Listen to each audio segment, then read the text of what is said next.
Hello dear students. पढ़ते रहिए बढ़ते रहिए की जर्नी में आज हम बात करने वाले हैं स्टूडेंट्स कॉरपोरेट अकाउंटिंग की। जी हाँ स्टूडेंट्स, आज हम कंपनी अकाउंट्स पर फिर से बात करने वाले हैं। तो स्वागत है आपका डॉक्टर विनीता अरोड़ा की क्लास में और चलते हैं आज की ई क्लास की ओर।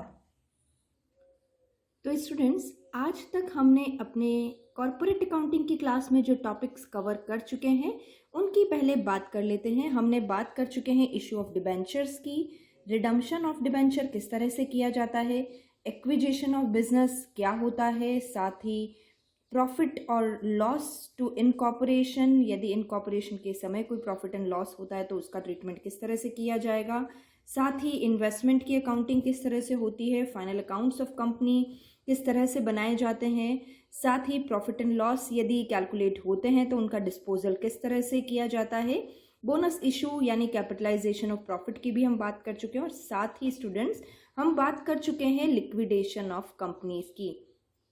तो ये सारे चैप्टर्स, ये सारे टॉपिक्स मैंने अपने पिछले वीडियोस में कवर किए हैं, जिसे आप मेरे डिस्क्रिप्शन बॉक्स में भी देख सकते हैं या आई बटन पर भी क्लिक करके आप इसकी पूरी वीडियो प्लेलिस्ट को देख सकते हैं। तो चलते हैं स्टूडेंट्स आज के टॉपिक की तरफ। और आज का जो टॉपिक है स्टूडेंट्स वो है reconstruction of company. Guys, corporate accounting में reconstruction of company it is the toughest topic, सबसे टफ टॉपिक कहलाता है। लेकिन आई एम श्योर मेरे इस वीडियो के बाद जब मैं इन चैप्टर्स पर बात करूंगी तो ये आपके लिए बहुत इजी हो जाएंगे। तो बने रहिएगा स्टूडेंट्स लास्ट तक मेरे साथ। सबसे पहले रिकंस्ट्रक्शन ऑफ कंपनी के मीनिंग की बात करते हैं, यानी होता क्या है रिकंस्ट्रक्शन ऑफ कंपनी। थोड़ा कंसेप्चुअल बात करते हैं हम बैकग्राउंड को क्लियर करते हुए, ताकि आपको कंसेप्ट क्लियर भी हो जाएंगे और रिकॉल भी हो जाएंगे। तो यानी सबसे पहले हम जानते हैं कि company is an artificial person. Company एक कृत्रिम व्यक्ति है। क्यों है? जिस तरह से हम एक नेचुरल पर्सन कहलाते हैं, हमारा जन्म होता है, उसी तरह से कंपनी का भी जन्म होता है, लेकिन अंडर द लॉ। और कौन सा लॉ एप्लीकेबल होता है आप सभी को अच्छे से पता है, ये है 2013 कंपनीज एक्ट। और इससे पहले जो लॉ था वो 1956 के अकॉर्डिंग होता था। ओके, नाउ कंपनी एक आर्टिफिशियल पर्सन है क्योंकि कंपनी एक सामान्य व्यक्ति की तरह कोई भी एसेट को परचेज कर सकती है, बेच सकती है, लोन ले सकती है। कंपनी पर किसी भी तरह का कोई केस किया जा सकता है या कंपनी खुद किसी पर केस कर सकती है, लेकिन कंपनी खाना नहीं खा सकती है, कंपनी पानी नहीं पी सकती है, वो सांस नहीं ले सकती है। That's why we are calling it is the artificial company. यह बिहेव तो पर्सन की तरह करती है, लेकिन इन जनरल ये नेचुरल पर्सन की तरह खाना नहीं खा सकती, सांस नहीं ले सकती। तो गाइस, यदि कंपनी एक पर्सन है, इवन आर्टिफिशियल पर्सन है, लेकिन यदि एक कंपनी पर्सन है तो क्या यह पर्सन बीमार हो सकता है? जी हाँ, आंसर है यस। स्टूडेंट्स, यही बात आपको रिलेट करेगी रिकंस्ट्रक्शन की तरफ। कई बार ऐसा होता है कि कंपनी में कई तरह के फाइनेंशियल लॉसेस क्रिएट हो जाते हैं। जिस तरह से एक सामान्य व्यक्ति भी बीमार हो सकता है, उसी तरह से क्योंकि कंपनी में तो मॉनिटरी ट्रांजैक्शंस हैं, कंपनी बनी ही इस वजह से है कि प्रॉफिट अर्न कर सके, कई बार कंपनी के फाइनेंशियल लॉसेस हो जाते हैं। या मान लीजिए 2018 में कंपनी ने ट्राई किया, उसको लॉसेस हुए, 2019 में कंपनी फिर ट्राई करती है, लेकिन फिर कंपनी को लॉसेस मिलते हैं। इसी तरह से 2020 में भी कंपनी को ऐसे ही लॉसेस बढ़ते जाते हैं ना। इस तरह से बढ़ते हुए लॉसेस की कंडीशन में कंपनी बीमार कहलाती है, यानी कंपनी में कहीं ना कहीं कुछ ना कुछ लूप होल्स हैं जिसकी वजह से कंपनी कंटिन्यूअस लॉसेस की तरफ जा रही है। या फिर स्टूडेंट्स, कंपनी में ओवर कैपिटलाइजेशन का प्रॉब्लम हो सकता है। ओवर कैपिटलाइजेशन क्या होता है, इस पर हम बात कर लेते हैं। देखिए, कई बार ऐसा होता है कि कंपनी की बोरोइंग बहुत ज्यादा हो जाती है। ओके गाइज, यानी कंपनी की जो डेट्स हैं वो उसकी एसेट से ज़्यादा हो जाते हैं, यानी कंपनी की जो वर्थ है उसमें डेट ज़्यादा है, ऋण का हिस्सा ज़्यादा है, एसेट्स कम हो जाते हैं। ऐसी कंडीशन पर क्या होगा? हाई इंटरेस्ट का पेमेंट करना होगा, क्योंकि हम अच्छे से जानते हैं यदि डेट्स हैं तो डिबेंचर्स हैं या कुछ सिक्योरिटीज़ हैं जिस पर कंपनी को इंटरेस्ट का पेमेंट करना ही होगा। तो यदि डेट्स ज़्यादा हैं तो कंपनी को हाई इंटरेस्ट का पेमेंट करना होगा, डिविडेंड का पेमेंट करना हो सकता है यदि सिक्योरिटीज़ कुछ इस तरह की हैं, तो वहाँ पर company high interest high dividend का पेमेंट करेगी। और ये डिविडेंड और इंटरेस्ट कहाँ से पेमेंट किए जाते हैं? प्रॉफिट से। यदि आपको कंपनी अकाउंट्स की पूरी जानकारी है, आपने हमारे पुराने वीडियो पूरे अच्छे से देखे हैं, तो आपको अच्छे से पता होगा कि कंपनी का ये सारा अपोर्शनमेंट प्रॉफिट से किया जाता है। तो इस तरह से ये high dividends high interest company के प्रॉफिट को घटा देते हैं। ऐसी कंडीशन में कंपनी इंसॉल्वेंट हो सकती है, बीमार हो सकती है, और यदि इस पर ध्यान नहीं दिया गया यानी ये लॉसेस की कंडीशन कंटिन्यूस बनी रही तो कंपनी को लिक्विडेशन करना पड़ सकता है। तो देखिए गाइस, कितनी बड़ी प्रॉब्लम होती है। यदि हम अपनी थोड़ी सी बीमारी पर ध्यान न दें तो वो बढ़कर हमारी जान तक भी पहुंच सकती है। यही चीज़ कंपनी के लिए भी होता है। तो गाइस, इस सिकनेस का रिजल्ट क्या होगा? देखिए, यदि हम टाइम से अवेयर हो गए तो हम किसी तरह के ऑपरेशन की बात करेंगे, किसी तरह की कोई शल्य क्रिया की बात करेंगे, ऑपरेट करवाएंगे। या फिर यदि हम टाइम से अवेयर नहीं हुए तो हम डेड हो सकते हैं, हम मर सकते हैं। सेम कंडीशन कंपनी के साथ भी है। देखिएगा किस तरह से हम बात करेंगे। कंपनी यदि इस तरह के लॉसेस को मीट आउट करने के लिए ऑपरेशन यानी कुछ रिकंस्ट्रक्शन की बात करती है, गाइस समझिएगा, now we are reaching our concept. अब कंपनी के रिकंस्ट्रक्शन की बात होगी। अब कंपनी के डायरेक्टर्स, मैनेजर्स ये सोचते हैं कि कंपनी को फिर से रीऑर्गेनाइज कर देना चाहिए, तो यहाँ पर हम उसके ऑपरेशन की बात कर रहे हैं।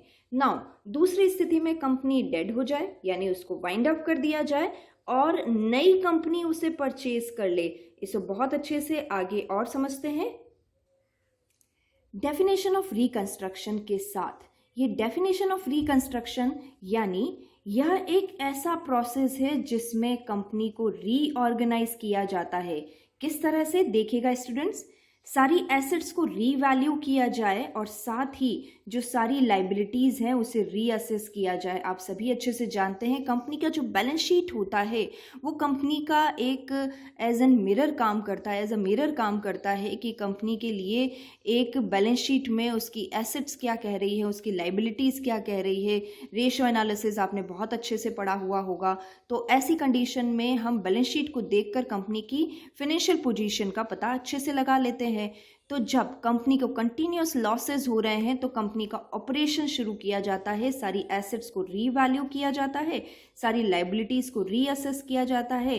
फाइनली देखा जाता है कि क्या हम कंपनी को रीऑर्गेनाइज कर सकते हैं, और ऐसी कंडीशन में फिर डिसीजन लिया जाता है कि किस तरह से कंपनी का रीस्ट्रक्चरिंग यानी रिकंस्ट्रक्शन किया जाएगा। लेकिन एक बात जरूर श्योर है स्टूडेंट्स, इस रीऑर्गेनाइजेशन के बाद कंपनी लॉसेस से निकलकर एक प्रॉफिट वाली कंडीशन में लाने की कोशिश की जाती है, यानी उसके सारे लॉसेस को मीट आउट कर दिया जाता है और कंपनी को एक प्रॉफिटेबल कंडीशन में लाने की कोशिश की जाती है। नाउ इसीलिए हम आगे बात कर रहे हैं टाइप्स ऑफ रिकंस्ट्रक्शन की। कौन कौन से रिकंस्ट्रक्शन के टाइप्स होते हैं, यानी कि जब हम डिसाइड तो कर लिया है कि यस कंपनी बीमार है, कंपनी बीमार है तो हमें क्या करना चाहिए, या तो उसका ऑपरेशन करवाना चाहिए, यानी हम इंटरनल रिकंस्ट्रक्शन की बात करेंगे।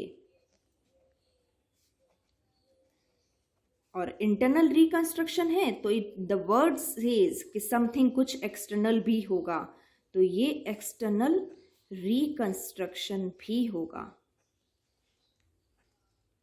तो गाइस, यहाँ पर इंटरनल रिकंस्ट्रक्शन क्या होता है, ये वही बात है जो हम आपसे कह रहे थे कि यदि हम कंपनी की बीमार है, उसकी बीमारी को पता लगाने के लिए उसके ऑपरेशन को कर देते हैं, यानी जनरली जैसे ह्यूमन बीइंग का ऑपरेशन होता है, जहाँ पर प्रॉब्लम है, जिस हिस्से में प्रॉब्लम है उस हिस्से को निकाल दिया जाए, now human is perfect. Same thing apply for the company.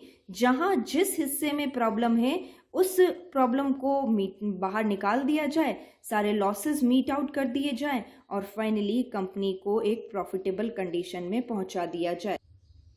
यानी यहाँ पर हम कंपनी के कैपिटल स्ट्रक्चर में चेंज करते हैं। कैपिटल स्ट्रक्चर में चेंज किस तरह से किया जाएगा? या तो कंपनी के कैपिटल स्ट्रक्चर को चेंज कर दिया जाएगा। किस तरह से किया जाएगा इसको बहुत ही डिस्क्राइब वे में हम आगे पढ़ेंगे स्टूडेंट्स, लेकिन फिलहाल आप ध्यान दीजिए, जब हम इंटरनल रिकंस्ट्रक्शन की बात कर रहे हैं तो वहां पर कंपनी के कैपिटल स्ट्रक्चर को चेंज कर दिया जाता है या फिर अल्टर कर दिया जाता है या फिर उसमें कुछ वैकल्पिक परिवर्तन किए जाते हैं। ये होता है इंटरनल रिकंस्ट्रक्शन, यानी कैपिटल स्ट्रक्चर में चेंजेस करके फाइनली कंपनी को एक प्रॉफिटेबल कंडीशन में लाने की कोशिश की जाती है। नाउ बात करते हैं एक्सटर्नल रिकंस्ट्रक्शन की। तो गाइस, ये एक्सटर्नल रिकंस्ट्रक्शन क्या है? जैसा कि मैंने आपको बताया कि ज़्यादा बीमार हो गई है कंपनी, तो ऐसी स्थिति में कंपनी को डेड करना होगा। लेकिन ये प्रॉफिट है कि हमारे पास कंपनी एक आर्टिफिशियल पर्सन है। यदि यह डेड हो गई तो कोई प्रॉब्लम नहीं है, किसी और कंपनी द्वारा इस कंपनी को परचेज कर लिया जाए। यानी कंपनी को जब एक्सटर्नल रिकंस्ट्रक्शन की रिक्वायर्ड है तो हम यहाँ पर कंपनी का वाइंड अप करवा देते हैं, कंपनी का समापन करवा देते हैं, लिक्विडेशन करवा देते हैं और कोई एक कंपनी इस कंपनी को परचेज कर लेती है गाइस। तो यहाँ पर एक तरह से ये जो पूरा प्रोसीजर है ये एक्सटर्नल रिकंस्ट्रक्शन कहलाता है। इस पर हम विस्तार पूर्वक आगे बात भी करेंगे, लेकिन एक्सटर्नल रिकंस्ट्रक्शन में उस कंपनी का जो कि लॉसेस, जिसमें लॉसेस बहुत ज़्यादा इकट्ठे हो गए, उन लॉसेस का हम यहाँ पर कंपनी को वाइंड अप कर देते हैं क्योंकि अब उसे ठीक नहीं किया जा सकता और एक दूसरी कंपनी इसे परचेज भी कर लेती है। और इसका बहुत अच्छा एग्जाम्पल मुझे याद भी आ रहा है स्टूडेंट्स। टाटा स्टील ने 2018 में भूषण स्टील को परचेज कर लिया था। इस कंपनी में बहुत सारे लॉसेस इकट्ठे हो गए थे, इसलिए ये कंपनी इंसॉल्वेंसी की कंडीशन में आ गई थी। इस कंपनी का वाइंड अप किया गया और टाटा स्टील कंपनी ने 2018 में इस कंपनी को परचेज कर लिया। तो ये बिल्कुल भूषण कंपनी का एक्सटर्नल रिकंस्ट्रक्शन था। ऐसे कई सारे प्रैक्टिकल एग्जाम्पल्स आप भी नोटिस कीजिए।